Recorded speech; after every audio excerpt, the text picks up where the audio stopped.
গবেষণায় দেখা গেছে যে নামাজ প্যারাসিম্প্যাথেটিক স্নায়ুতন্ত্রকে সক্রিয় করে, যা শরীরকে শান্ত করে এবং শিথিলতা নিয়ে আসে। এছাড়াও নামাজের বিভিন্ন শারীরিক উপকারিতাও রয়েছে।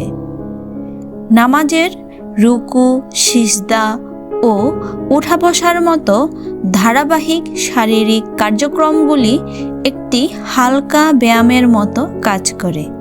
এটি শরীরের বিভিন্ন পেশি ও অস্থিসন্ধিগুলোকে নমনীয় রাখতে সাহায্য করে এবং জয়েন্টের ব্যথা কমাতে সাহায্য করে।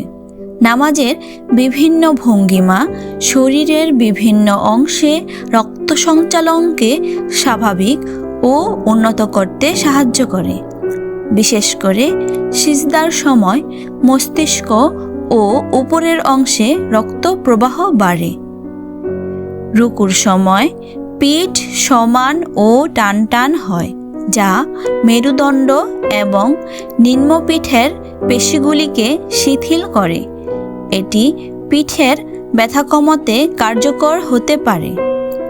তাশাহুদের সময় বসার ভঙ্গি হজম প্রক্রিয়াকে সাহায্য করে এবং কোষ্ঠকাঠিন্য ও অতিরিক্ত খাওয়ার সমস্যা কমাতে সহায়ক করে।